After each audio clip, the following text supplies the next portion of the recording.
Good morning, everyone, and welcome to Today y Mañana. I'm Alex. This is Xavier. We're very excited to have you joining us on this kind of rainy morning here in Charlottesville, Virginia, but that's just a great excuse. It's perfect for what we're doing, which is grab your café con leche, get to your cozy place, watch some Today y Mañana, or in our case, grab some wine, get into a cozy place, and watch some Today y Mañana. So we have a great show lined up for you. We're going to be joined shortly in the show by Jodi Mills, General Manager, and Boela Gerber, Winemaker from Southwest Mountains Vineyard.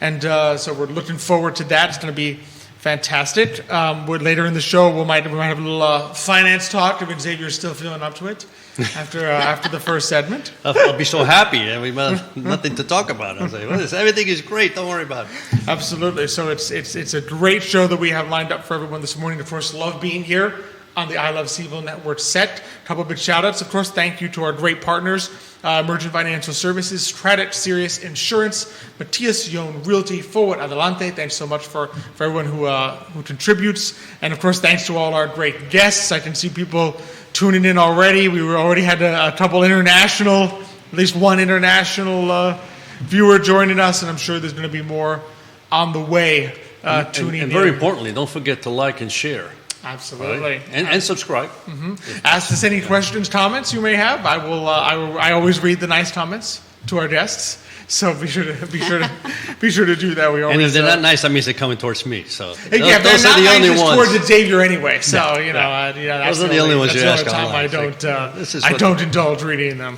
I just read them quietly, and then Nick keeps track of them all. Back to all the constructive criticism of Xavier. Nick keeps hold of that back at the office. That's right.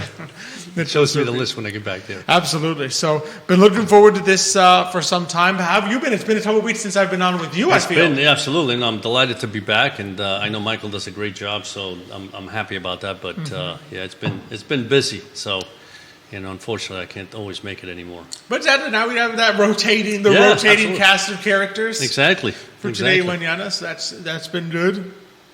UVA baseball continuing to do well. I always like to just give a shout out. So this past weekend? We took 2 of 3 from North Carolina, UNC, this past weekend. So that is always... They're still scoring as much as possible? Yeah, we still win. I think our scores were we won 12-10. Then we had one normally 7-3, and then we lost 14-12 or something. So if we lose, it's not because we didn't score. That's right. You put it that way. It's just because the other team scored a lot more than we did. Exactly. But it's a beautiful time. It's almost like football scores sometimes. Sometimes it looks like a football. We've had a couple games where it's oh my goodness, that looks like a football. So that's what's fun. I'll be honest with you. When you go to a game and there's a lot of runs scored, it's exciting. Exactly. I mean, spring baseball, you go out and enjoy the weather, enjoy the beautiful. It's been a little cold though. It's been a little chilly. But we've had some nice, beautiful sunny days though. Yeah. Well, the game we went to was beautiful. Yes. It's almost summer that day. Absolutely. So encourage people to check that out. And of course, another fun thing to do when the weather starts turning beautiful and the site and the spring is here, the mountains are here, is to go to some of the beautiful vineyards that we have in our area. Such as, for example? And we're very excited to have such as Southwest Mountains Vineyards. Yes. So we're really thrilled to bring onto the show this morning Jodi Mills, General Manager, and Boela Gerber, Winemaker from Southwest Mountains Vineyards. Jodi, Boela, thanks so much for joining us this morning. Oh my gosh, thank you for having us here. It's exciting. I've been on set a couple of times, so it's nice to be back on the I Love CVille Network, right, with Jerry over the several years. Yes. Absolutely. No, we're really excited to have you both on. We've been looking forward to it for a while, ever since Nick this whole week we just kept saying, is it Thursday yet? Is it Thursday yet? Exactly. I love it. So for those who haven't watched some previous episodes, tell us maybe a little bit about yourselves and for each of you how you first became interested in the winemaking field. I'm going to let Boela start. Since he's got the history, we're going to give you the front and center. You get to go first, Boela. You get to go. Throw me under the bus first. Fantastic. So I went to university or college, whatever you want to call it, straight after school to study science.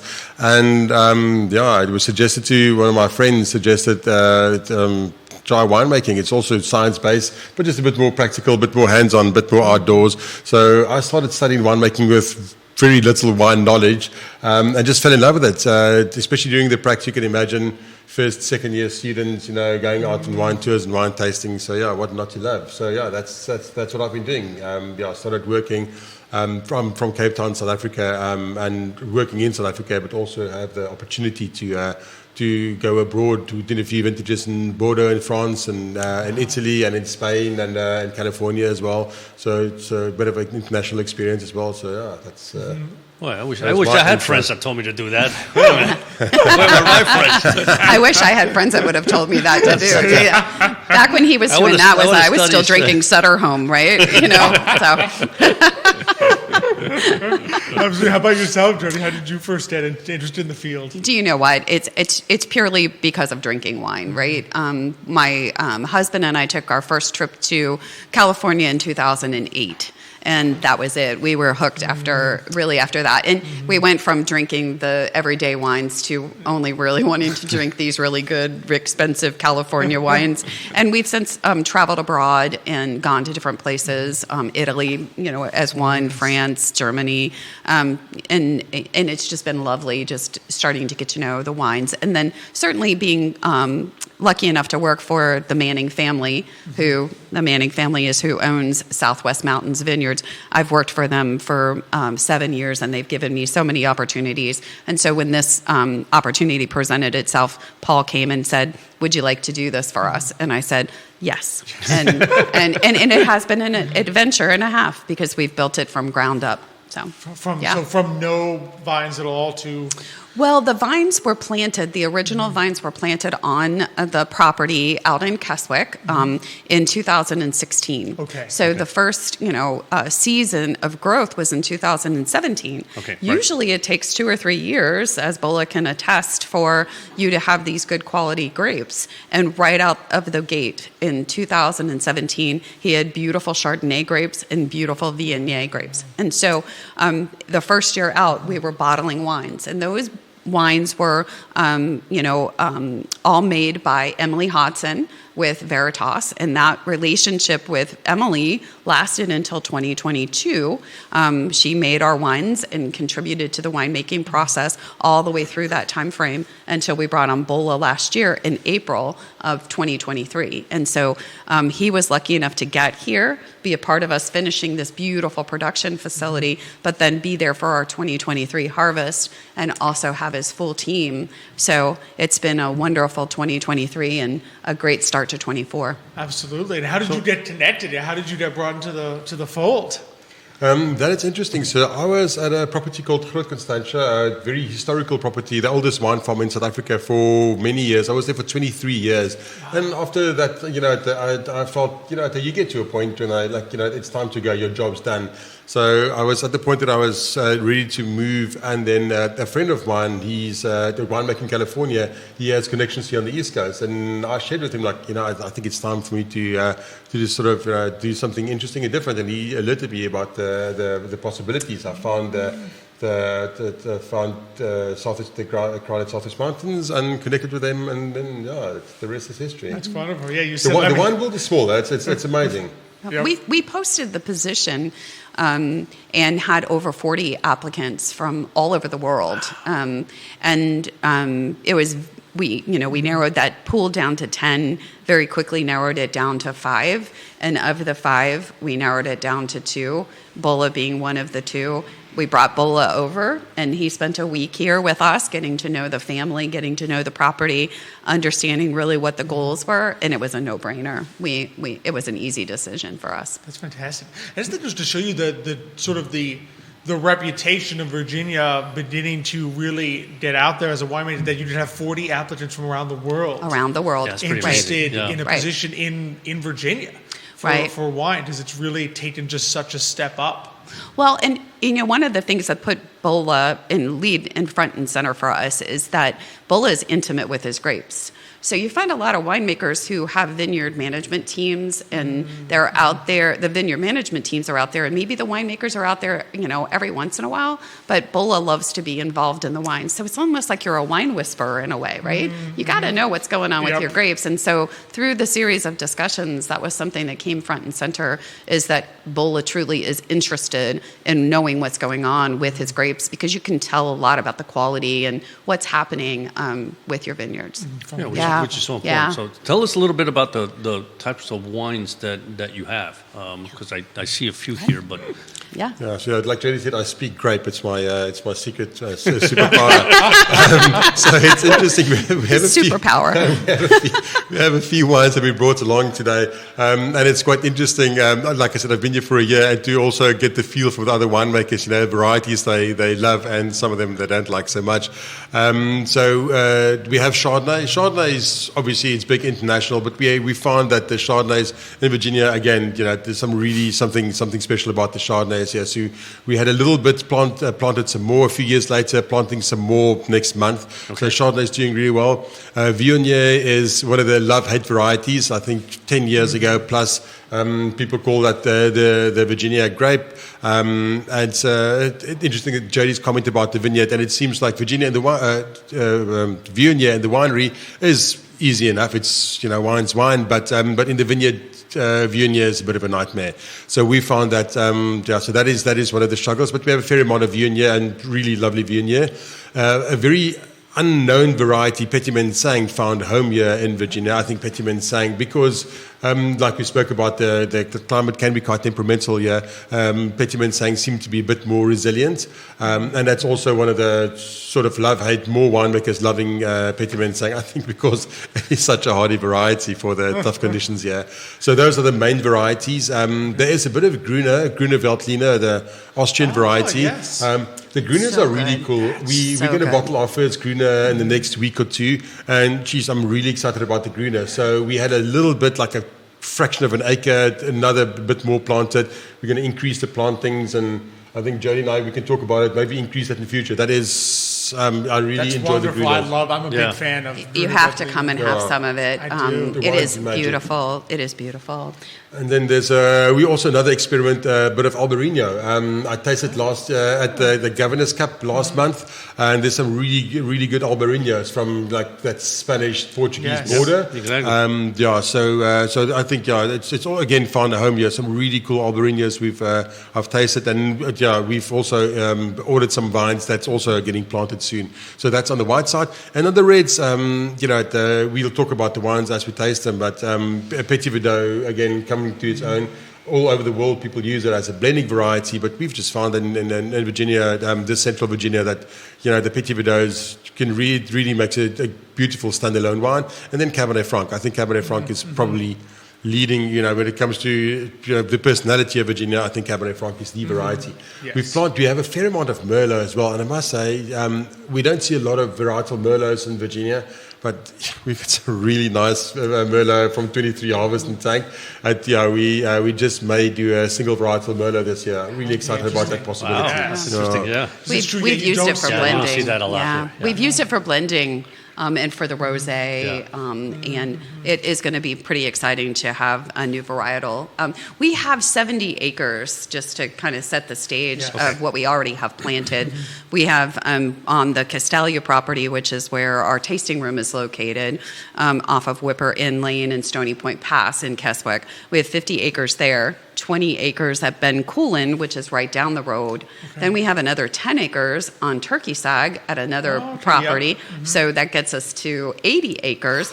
That won't produce until next year. Okay. And then we're planting this additional 10. So 90 acres so you will have 90 acres. 90 acres is what we'll have under vine total across the, several properties and the varietals just, that Boela mentioned. So it's a good production. So before you actually plant the varietals, do you kind of look to see how the temperature and weather here matches that with the particular vine that you're thinking of planting, or is it more let's see what happens? No, there's a lot of studies. So there's soil analysis. I'm not sure if it was in your time, Jodi, or before your time, that they've done a complete soil analysis. Okay. So that is one thing that we look at. And then we look at the climate. But I think the problem is you look at the morphology, the sort of the grapes, how the grapes grow. More so because of the humidity that we find here and untimely rain. So your tighter clusters. I'm from South Africa. Like I said, Chenin Blanc is very popular there. You can't grow Chenin here; it's going to rot. So there are other things. There are numerous things that it's not only the soil and the rainfall and the actual temperatures, but there's other things involved as well that you sort of specific problems here that you may bring into account. But there's been some. It's the Virginia industry. We all talk about Jefferson. What is that? About 250 years ago. Yep. So the industry's been going for a very long time. But really, it's only 30, 40 years where there's been sort of renewed energy, sort of producing quality wine, and there's been a lot of experimentation. So I must say that there's something that I came to experience since I arrived here is this whole the community and how people work together here in Virginia. The winemaking community the winemaking in Charlottesville is amazing. There's a community or the industry body called Winemakers Research Exchange. I think Emily from Veritas founded that, where all the winemakers get together, and it's funded by Department of Agriculture, Virginia Department of Agriculture, and it's like a PhD graduate that runs it. So everything is scientific. Right. All the experiments, and the guys do a lot of experiments. Yeah, Joy Team does that. Yes, we get her on. Yes, we've had Joy I was going to say, I knew you had Joy on. When you said the exchange, I'm like, is that the same exchange that Joy was done? It definitely is. Very bright researcher, and they get, and all the wineries, they all participate. And, hey, I'm doing this thing in the vineyard, so sort of dropping crop or controlling the crop or opening the canopies, more sunlight, or in the wine cellar, however they do it, and everything is scientifically sort of written up and researched by Joy and then presented. So we have, back to your question about what do we plant, there's research done over 10 plus years. Okay. It's like proper scientific research, and it's all documented and it's open.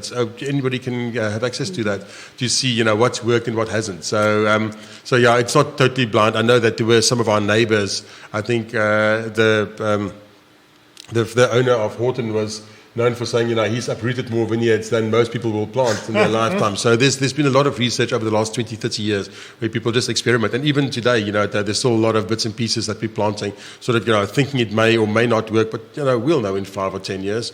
There's a lot of conversation even taking place about clones, the proper clones. There's grafting that the Wine Research Exchange is doing that will allow the conditions and the different things that we experience here in Virginia. Once you graft and you put together these grape varietals that are resistant to some of those things, then you will find it to be a better growing opportunity and success rates because we're exposed to humidity. You made a great point earlier about the consistencies in California wines. Well, it's number one, the vines are old. Number two, they fight so hard. Number three, they don't have a lot of rain. So they're vigorous, they're bold, they're robust.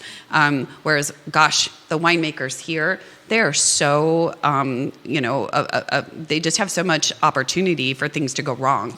It could be a rainstorm. It could be, anything humidity. It could be rot. I mean, so many things. So many late frosts. Yes. That's a killer. Yes. Yeah. And we're still not past that, Mother's Day. Mother's Day is like the big day in the wine industry here. Back in 2020, the frost of the Mother's Day really destroyed a lot of crops and made it very difficult for winemakers here in the Charlottesville area. And we just get past that point, and then it's like, okay, now we have other things to worry about. But frost is definitely something. So the frost finishes, and so now the humidity is and rain and all those good things. All those good things. So, but we need to get you tasting something. Absolutely. I mean, seriously. I wonder is, does the climate also provide anything to the grape? In other words, the one thing about California is you drink those wines, and to a certain respect, they all taste the same, right? And I'm not going to say they're all exactly the same, but there's a consistency, but they're all the same. Is there something about being in Virginia, though, that does change the quality, the flavor of the wine, so that maybe every year it's like, wait a minute, this year this is what it tastes like. The next year is like, wow, this is different, and that doesn't make it bad. If anything, maybe it makes it good. It's fun. That's an interesting comment. So I'm just going to start pouring. Go for it. It is. What's it now? Is it? No. Okay. Is it like 4 o'clock in South Africa? I think it's definitely time for a glass of wine.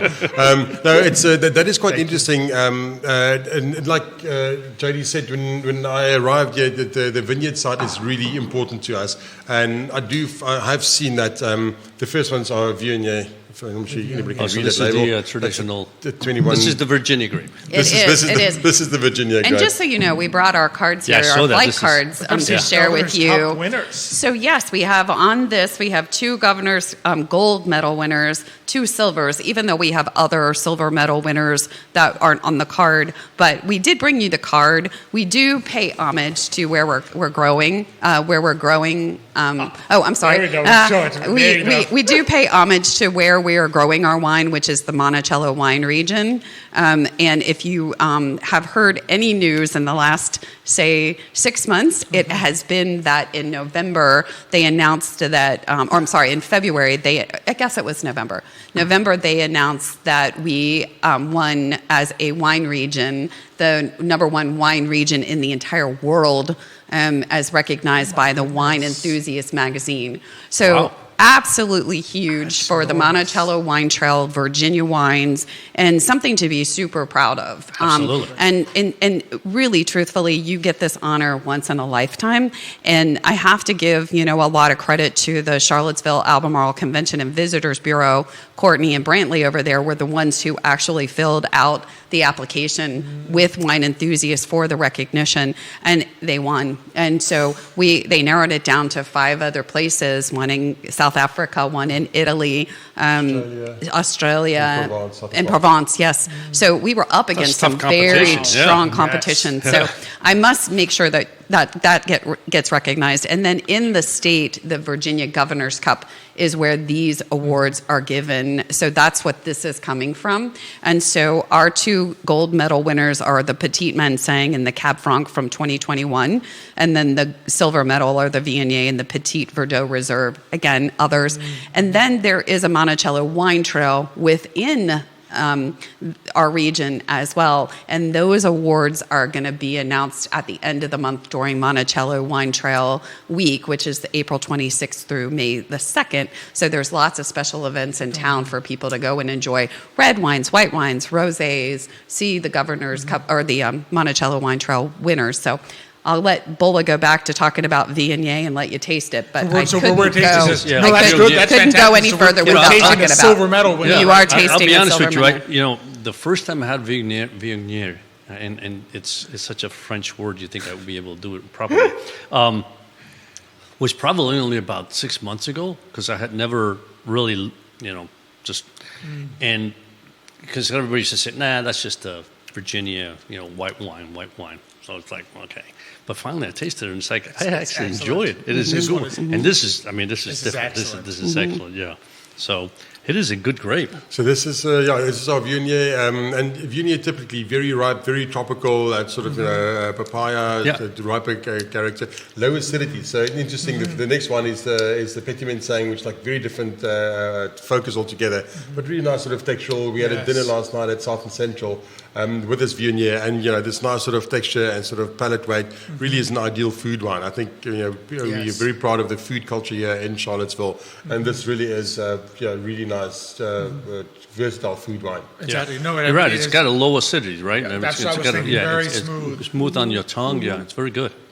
I just want to come back to your previous comment. Sorry, I got sidetracked about the climate. When I started out winemaking, it was we said we really want to express. So if you want to make a wine, for instance, in this instance, this is Viognier, and it's from the Southwest Mountains region. So it's not, it's very specific. It's not a French or Australian or Californian Viognier. This is Viognier, the variety, like we spoke about the flavors, but also this is Southwest Mountains, where we are sort of in a global. And then since I arrived here, it's like, it's more than just that.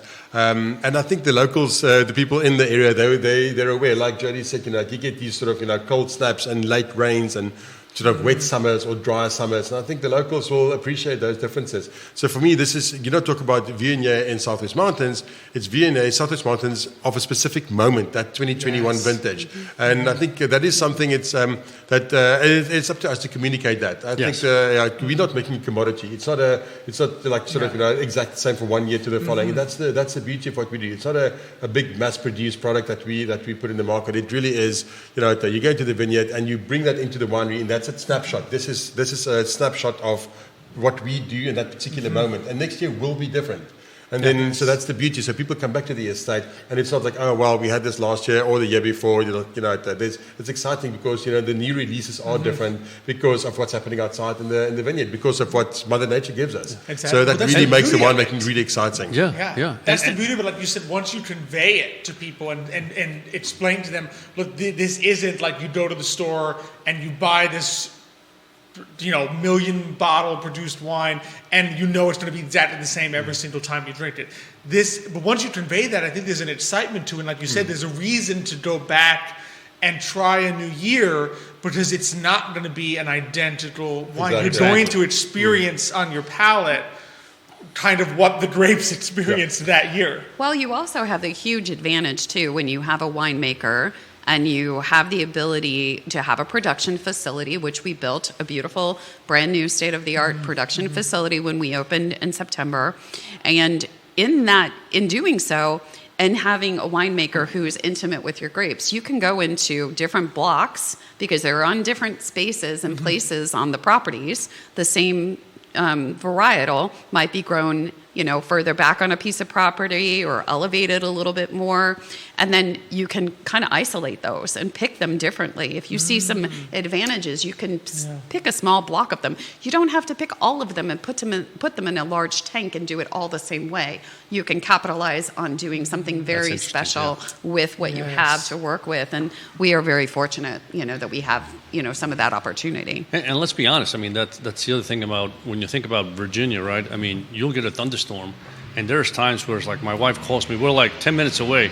Oh, the thunderstorm is horrendous here. It's the wind and stuff, and it's like I'm in the office like there's nothing. And it never hits us, right? So it's the same thing. A vineyard with 70 acres, right? It should be 90. One area gets a little more sun, so even that in itself can just change. It's like somebody may say, oh, our white wines didn't come out very well this year, and you're like, no, ours was terrific this year. So true. And so it's true. Just because of and Crozet, you think about it, you've got the whole Crozet, Waynesboro, Stanton, the Shenandoah, region. You have mountain ranges that kind of cut off different spaces. Yes. So a storm could get trapped on one side of the mountain, never make it to the other side. So something could taste very different. And elevation too. I mean, there's so many variables, right? Absolutely. Right. I'm quite excited about the Turkey Sag property that Jodi mentioned, because at the moment Castella is that Sismond Market, Ben Coolen, close to the Keswick Post Office. That's about 3 miles, so they're relatively similar. There are differences, but they're sort of in the same ballpark. But Turkey Sag is another 600 feet elevation and completely different soil. So we're definitely going to do something. I know that the older son, that's his property, and he's like, geez, but why aren't my vines? They don't look the same, and everything is like. But that's the magic. That's the beauty, and for us then in the winery to sort of it's distinguish and separate those wines and do something special and different. So it really is quite exciting. So absolutely. More exciting things to come. Yeah. And as you mentioned, the one thing about wine, because I notice sometimes we'll get a wine, open up on a wine, right? My wife's not a big wine drinker, but every once in a while she'll say, We're going to change that. She's Italian, you would think, right? But so she'll taste the wine and she'll say, oh wow, this is really good. And I'm sitting there going, that's funny because I didn't really like this one. So the whole point is that everybody's palate is different, right? Sure. So even that, the change, the fact that one year to another changes, like you may taste it one year and say, this is not quite what I like. And then next year you go back and say, wow, this is like terrific, right? Yes. So it's an adventure. I mean, in reality, what Virginia brings is an adventure to wines, but they're good, right?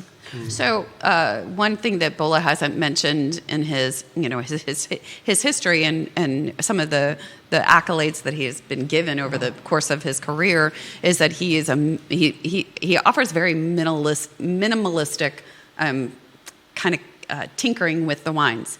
He lets the wines kind of produce the beauty of the land and the terroir, and lets them kind of express themselves. And so he does that, and that's what his reputation has been for many, many years. Accolades as being the number one Chardonnay maker in the world, right?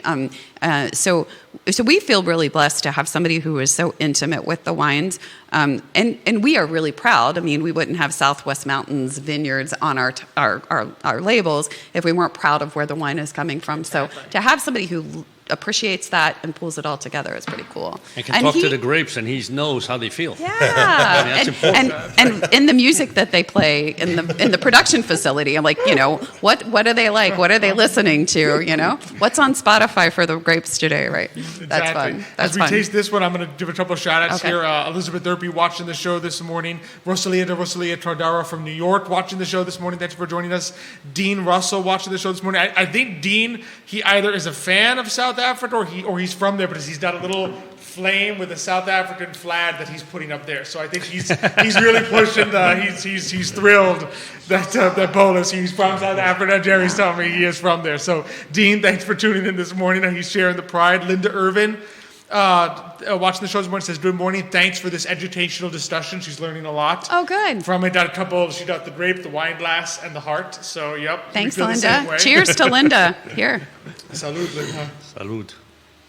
So this is Petit saying, and we touched on it earlier. It's like So it's good. interesting. Petit, but the bunches are quite big, but the berries are tiny and very loose bunches. It's quite amazing comparing that to most other varieties, Viognier, Chardonnays. If you shake the bunch, the berries are loose. So I think coming back to the humidity and the challenges that bring, Petit saying really is quite resistant. So to those challenges, but yeah, the acidity quite fresh comparing that to the Yes. Viognier. Yeah. But again, we spoke about Exactly. food, but this freshness of the Petit saying it really adds a total different dimension and sort of experience. I did a tasting a week or two ago at the Wine Guild.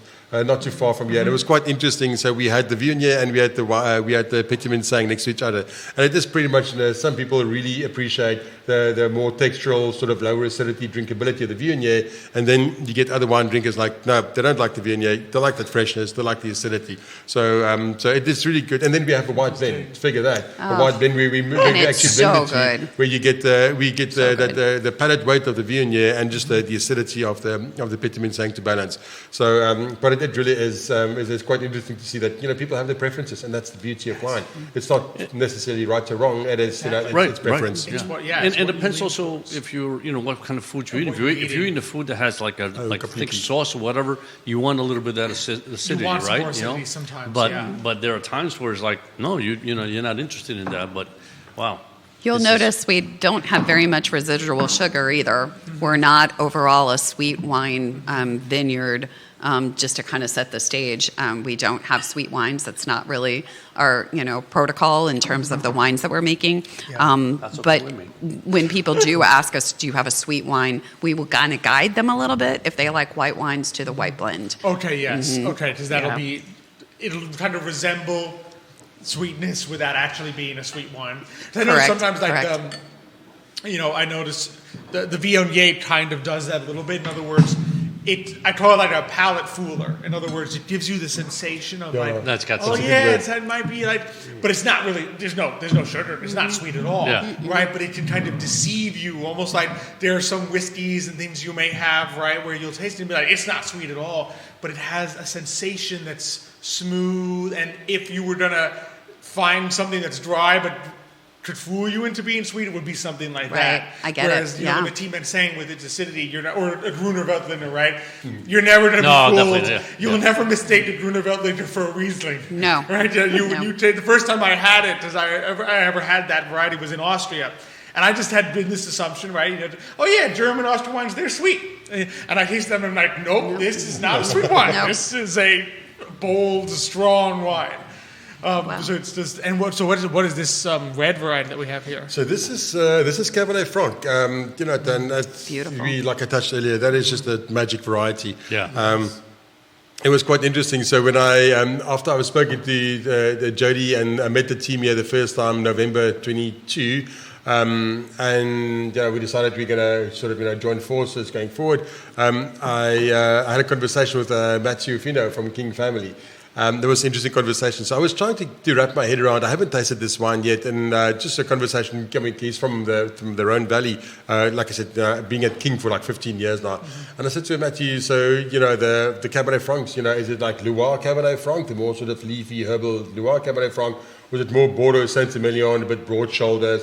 And he said to me, Boela, this is Virginia Cabernet Franc. So you can't put it in a box. And again, I think I'm back to Jodi's point also, but really expressing what we have here. Yes. And it really is sort of deliberating, sort of, there's no box, you basically do. And again, I think Jodi again touched on, the climate. It's amazing. You also spoke about, localized thunderstorms. It's amazing how even in the Monticello region, how different the wines are from an area like Crozet to the Southwest Mountain Corridor. And it's not that it's better or it's just different. It's just different. Yes. And we have found that how stylistically they are very different. But yeah, tasting the 21 Cabernet Franc, I just fell in love with the variety. This really is, there's complexity. It's not a big, bold, sort of, in-your-face style of wine. It's very subtle, very elegant, but geez, there's just so much flavor, so much complexity. It really is a complete wine. I think this is a fabulous wine. And this is a love of Virginia, too, from a red perspective. You're finding more and more people talking about Cab Francs in Virginia. So this is one that I would, continue to watch.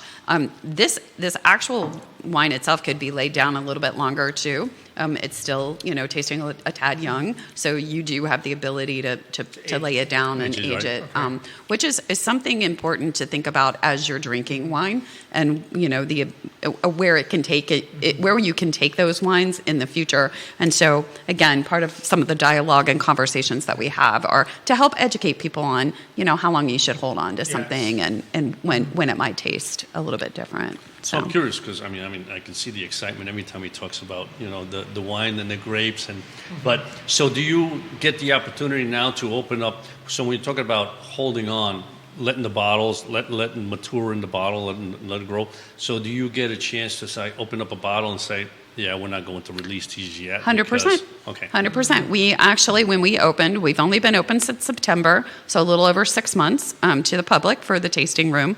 And when we first opened, we had a 2021 Petit Verdot, and it was drinking it's too tight. It's drinking way too young. And so we had it out and we questioned it ourselves a little bit. Yeah. And then people gave us their reaction. It wasn't quite as good as what some of the other wines. So we took it and put it back in inventory and laid it down. And we'll bring it back out when it's ready and when it's appropriate. But we are very fortunate because we do have inventory. So we picked another red and brought that red out, and people are just in love with our wines. We get a lot of positive feedback about our wines, and I think it is because they do have a couple of years on them. Yes. So it's nice. That's a great advantage to be able to kind of have them where here we are in 2024 and we're looking at 2021 wines, 2022 wines. In other words, they've had some time. And we have 2019 and 20s as well. At the winery that we drink as our tastings. We have several different tasting flights for people to try, but yeah. No, I just wanted to add on before Jodi pointed out that we sold the red blend and the Petit Verdot are from 2019 vintage. So it is on the one hand it's great for us. It's a new facility with everything is brand and shining and new. But also we have wines that's with 5 years of maturation. Yes. So that really makes a big difference. And that's something I've found. Even the white wines, there's often a perception that white wines need to hit the market soon. And we've seen that the white wines, obviously the reds. I mean that's. Sort of more commonly known that reds, often quality reds get better with a bit of age, but we've seen the white wines as well. The white blend that I mentioned earlier, just, with the extra year or two of bottle maturation, really brings so much more complexity and viscosity. There's a lot of value in that. Because, there's nothing scientifically, right, that would indicate that a white wine becomes worse over time. I think historically, right, people would say, okay, it doesn't get any better, but it's not like it degrades or anything. It's still. I think that's a matter of opinion. Or is that something? Boela, because I know that. No, but it's also a matter of quality. There are certain wines, and there are certain wines are made. There's saying that most wines, supermarket wines, are consumed within 24 hours of consumption. So there's a certain style of and that goes back. You farm the grapes for that particular style of wine. So it's from the vineyard to the winery. It's made to for easy consumption. It's bright and fresh when it's young, but really 12 months later, it's probably time to say goodbye. So that really depends on the style and the quality. What the wines are made for. So it's not untrue that certain style of whites, once you buy them, it's not going to get any better. Yeah. But your quality producers all over the world, the wine's definitely are made to get better. And they will get better with proper cellaring. Yes. Okay. Yep. That's the important thing. Oh, it Proper is. selection. It is. Yeah, exactly. I also feel like, when you talk about California, they do have white wines that they tell you, you can have them in your cellar for years, right? And so I don't think we got to your cup. We can swap. Okay, Yeah. okay. I didn't know it was fantastic. Good. But yes, you can keep them for longer. And so it's just nice for us to have the 2020 white blend. And the white blend, the word white blend doesn't do it justice, right? You kind of think of a white blend, you think, oh, they've just thrown everything together. Yeah, exactly. It really doesn't do it justice, but at the All the leftover stuff they put in. I mean, you'd love to be able to call it an estate white, right? But at the time that we were doing that wine, we produced the wines on the property, but we didn't actually bottle them. We grew them, but we didn't produce and bottle them on the property, so that we could not call it estate white. Now that we have the production facility on site, we can do all of that, so it can be an estate white. And so it just sounds a little bit better. But gosh, when people drink our white blend, they're like, "Oh, this is so good, so good." And is this the petite? This is the Petite Verdot Reserve. Yes. So this one is yeah. And if you looked definitely at right up my alley. I was going to say, if you looked at our bottles have a unique story to them. So, our core brand labels are all white, but our reserve bottles do have a red label on them. All of them have buttons on them. So it's almost like what's the Blanton's, I guess, bourbon, right? Where you collect the cool tops, right? Yep. So ultimately, when we worked with the company out in California and we did all of our branding and marketing and created the labels, we actually had a methodology in mind. So these buttons are the same size as what would be on a coat of the fox really? hunter. And so each of these have an embossed Different little animal, I think, right? Well, it's all related to fox hunting. So it could be the fox, as you see here, Yes. and it's embossed. You can touch it, and it's raised. Oh, that's really nice. And then you've got the riding coat. You've got the dog. The dog. Okay, I saw the dog. So you've got the dog. So all of them are a representation, because really there's so much fellowship in Keswick to the fox hunt. And they don't kill the fox. That's not the methodology and the goal anymore. It really truly is about community. It's about gathering. It's about land preservation. Yeah. And our winery is built on a piece of property that is under land conservation. And so they open up their gates, and that's how, the different farms and estates out there, that's how they start to build their fellowship in their community. Yes. They share their properties, and they do this together. And so anyways, we paid homage to the Keswick area and the love, and our owner's wife, Diane, she fox hunts, and she just thought this was just fantastic. So it is a beautifully designed label, really it's got a great story. Beautiful, yeah. And speaking of the land, tell us a little bit about the new tasting rooms. Absolutely. I mean, I've seen pictures. I mean, the views are awesome. I mean, this is not just like land that's good for growing vines. It is beautiful land. It is. Just looking at it. It is. It's at the base of the Southwest Mountains. Southwest Mountains run all the way down behind Monticello.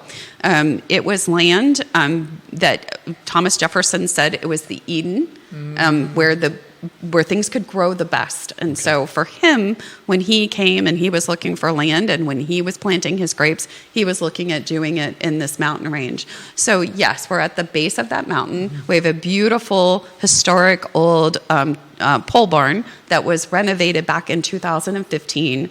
And we, like I said, opened to the public in September of 2023. We have 2 levels. We do have food. So our upper level is tableside dining. So you can get food and wine. We do all of that by reservation through Talk. And then our lower level is first come, first serve. And so we have a second tasting bar on the lower level. We have chairs and more of a pub style effect on the first floor. Lots of patios and outdoor seating. Kids are welcome on the first floor, the first come, first serve area, 21 and older up on the second level. But lots of space for, children to play, and, really enjoy, or families to enjoy the space. And then you can taste on either level. And we do have a grab-and-go marketplace. So for families that are looking for snacks or, salamis and cheeses and breads and things, crackers, that we've got all that for them there. So it's wonderful. It's a perfect environment. And our chef, who actually creates our food for us, he came to us, Chef Gregory from Maya. He was with Maya for about 11 years. And so we're so blessed to have him. And so he creates, we're a farm winery. We're not a commercial winery. We're not a restaurant. So we have limitations of what we can do. Yeah. But with the limitations, he really creates beautiful things. So. Absolutely. That's wonderful. And it's a beautifully designed space. Thank you. The interior of the tasting room as well. I mean, if you check out the website, which is smvwines.com. You got it. You click tasting room, you can see.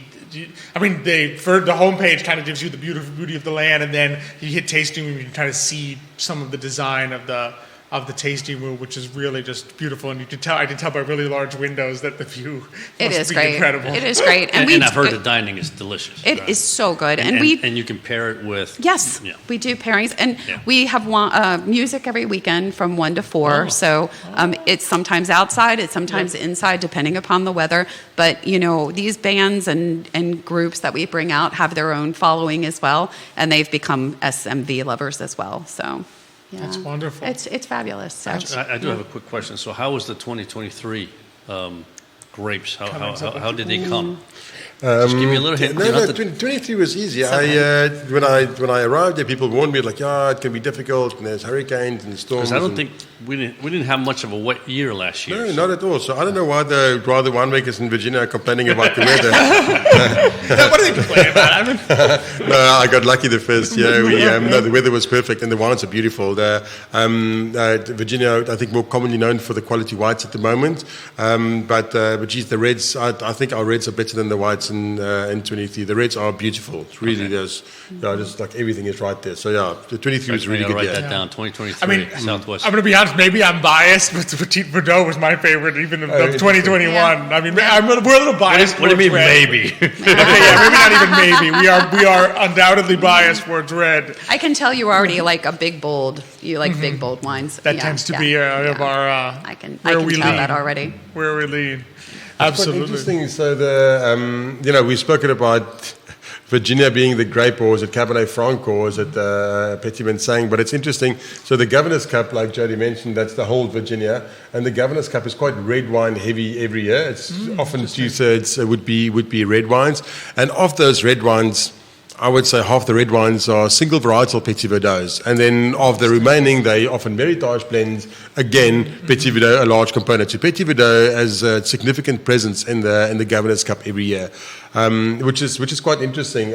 In my previous life, I've worked with Petit Verdot in Cape Town. I've worked with Petit Verdot in France.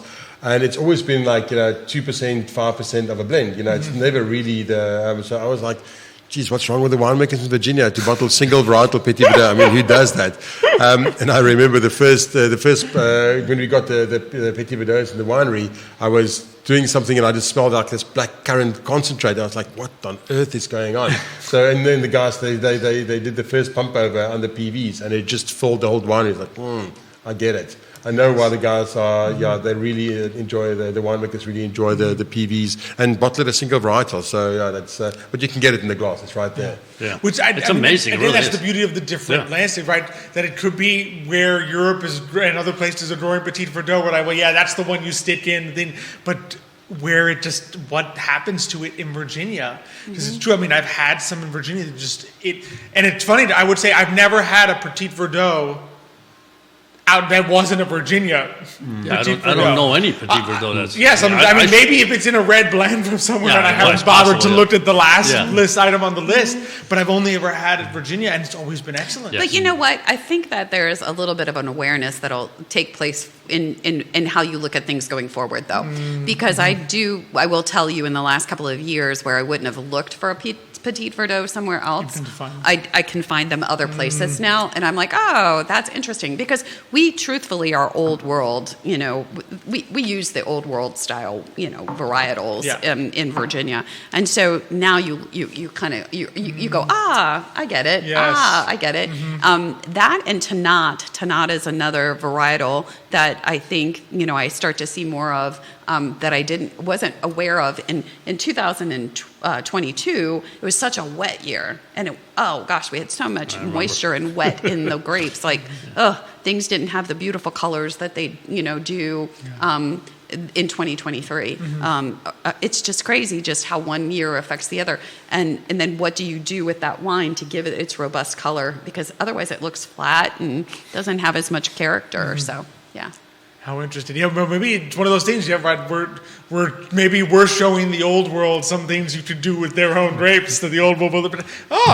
We've had that. We just never thought of, doing it by itself. Yeah, and Jefferson thought he could bring any, clone or lot in and plant it here and it would be successful. And it wasn't. He proved himself. I think I forget what the statistic is, but it's crazy. And so there's a lot of history there. But it's interesting what you're saying, because Petit Manseng, for instance, that's grown in the eastern sort of alpine region of France, and people don't really know about it. They make these sort of sherry-style wines in the Jura region there, but it's quite it's a small part of the business. So if you Google Petit Manseng, Virginia pops up. So your comment about sort of Virginia showing the old world, where the grapes from, what can actually do with the variety, it's not untrue. It's exciting. It's definitely exciting. And more people tuning in. Ina Vasilovic, thank you for tuning in. Lucrecia Morales, thanks for watching this morning. Really appreciate everyone. I think I spotted one more who popped in, but my apologies if I missed your name. But thank you all for tuning in this morning. This has been such a pleasure. It's been amazing. I've learned so much. Had some amazing wines. Yeah, they've all been They've all been excellent. Please come out and visit us. We'll do it. We will. That was going to be my next question. So if people want to find out more and come visit you guys, where should they go? Well, truthfully, the smvwines.com is the best place to go. So many people forget the S on the end of mountains and vineyards, but if you do put something in and you're Googling it, it's Southwest Mountains Vineyards. So don't forget the S's, because that makes a difference. But yeah, you can find us on the social. We have a Spotify. We do Spotify. We have fun things going on. And like I said, we have different events that we do at the winery. So we have an events page on our website. So we do, we're having a Blessing of the Vines at the end of April. So something different and something fun. We do wine dinners. We have a wine club. All of these things are really important to any winery, but we have them all, and we're really excited. And again, we're only 6 months in. Imagine in 3 years what it's going to be like, right? Absolutely. Yeah. That's amazing to think. We do yoga on, one Sunday a month already. So we're doing fun things. Yeah, absolutely, and it really is fantastic wine. I mean, especially with the coming season, I can't think of anything better than to go out there. Come drink some rosé on the deck. Absolutely. Right? How do I get his job? No. Yeah, you're going to have to fight. No, absolutely not. I don't have. No, I have to say the appreciation I have, because I know obviously 2023 was on a lighter year, but the appreciation I have though for winemakers like you in this area, because you were doing a lot to bring out of not the easiest environment, excellent wine. So it's amazing what you've been able to do, and we're excited that you're here. Well, you know what? You haven't even tasted his wine yet, so I know. We're really excited to get some allocations out there of Boela and Boela's team. Boela's assistant winemaker is Jeremy Mersch, who came to us from Early Mountain. And then we have a cellar manager who's come from the industry and a cellar lead who has California experience. So he's got a very strong team. So together they're creating some pretty super stuff for 2023. So we can't wait to taste it and get it out into the public. And we have a lot of our club members. Our club member is already over 300 strong very quickly. And they're really excited to taste Boela's wines. That's fantastic. I'm looking forward to that too. Fantastic. Yeah. And I think there's a better way to end it. Jerry confirms Dean, our friend Dean, is from Benoni, Gauteng, South Africa. So showing the pride there. I love it. And we're glad that you've come here to Virginia, and we're glad for the work that you're doing here at Southwest Mountains Vineyard, really making amazing wine. So we're looking forward to see. Absolutely. Well, thank you 6 both. months in, we'll be glad to have you back in the future. Come see us. Come see us. Definitely Will do. Sure. Definitely Absolutely will do. Awesome. And we're going to leave the rest of the wines for you. Thank you so much. Take Thanks them home very and much. enjoy. Appreciate it. Thank you so Awesome. much. Well, this has been a That was fantastic great. show. That was great, wasn't it? You know, don't even need your finance segment because we were so into it. You We used the wouldn't whole, want that now. Exactly. Yeah, do you really want to take your time to finance Oh, anymore? man, this is great. But this has been an amazing show. Really appreciate Jodi and Boela coming on. You know, it's what's wonderful is that you get to experience, and like I said, the thing about Virginia is that every single winery in a way is unique, right? And you get to experience their challenges, how they go about it. But I think Boela said something very interesting to me. He says it's almost educational. In other words, it's important to educate people saying that, yeah, this is not California, this is not certain places in Europe, this is Virginia, right? So every single year, it's a different wine to a certain respect. You may be looking at the same, Vineyard or Petit Manson or whatever it may be, but in essence, it depends on what happened during that year. And he says, if we could put that into educate people saying, hey, this year, it was a rainy season, and therefore you're going to find more of this particular type of flavor. And somebody may say, hey, wait, that's what I like. That's what I want, right? And the next year, it may be complete reverse. And I think that's the, in a way, the beautiful thing about Virginia wines is that every single year, maybe the same, vineyard, and maybe the same kind of grape, but the flavor's a little different. So you have to go there and say, I got to see what this tastes like this year, because you just never know. Maybe, wow, this is better than last year, right? So, I mean, I take my hats off because it's, and I can imagine, I'm just talking from the point of view of drinking, but if you're out there and you got the humidity and you got the bugs and you got all this stuff and you're saying, I got to save these grapes, what do I do? It's like what you go through with your garden, except on a huge scale. Yeah. Absolutely. On a much more sensitive scale. Exactly. Like zucchini can survive a couple bugs. Yeah, exactly. Absolutely. Yeah. Zucchini, Grapes are eggplants, also and stuff like that. Yeah. Grapes are just very fresh. I'm not trying to sell it. It's just like, just eat it, guys. Big deal. So. The eggplant was small this year. Deal with it. Exactly. Fry it. And then just solve that problem. That's right. Just really appreciated Southwest Mountains Vineyards coming on. So it's been fantastic. It's been great to be on here with you. Same here as always. Shout out, thank Love you. it. I think Clara Tosha, loving the show this morning. Thank you, Clara, for joining us this morning. Really appreciate it. Thanks to everyone who tuned in, sent us their really supportive comments. Always appreciate our fantastic viewers from. I mean, we were as far as Linda Irvin says yes, she's looking forward to Boela's wines as well. So are we. So are we. That makes everyone in this room. Boela's under a lot of pressure. I could just see it now. He is under a lot of pressure. So really appreciate everyone who tuned in. Next week, another great guest, Matthias Yohn, for our monthly meetup with Matthias is going to be joining us. Always fun to have him on and chat with him. Thank you, of course, everyone who tuned in today. Thank you, Judah, behind the camera, making us all look good. Love being here on the I Love CVille Network set. Thank you once again to Emergent Financial Services, to our great partners at Matthias Yohn Realty, Craddock Serious Insurance, Forward Adelante. Thank you, Xavier. Thank you, Alex, for inviting me again. Oh, I always love being on with you. Always love being on with you. It's always a pleasure. Always a pleasure to see all of you. Have a wonderful week. We look forward to seeing you next week on the show. But until that time, as we like to close it out, hasta mañana.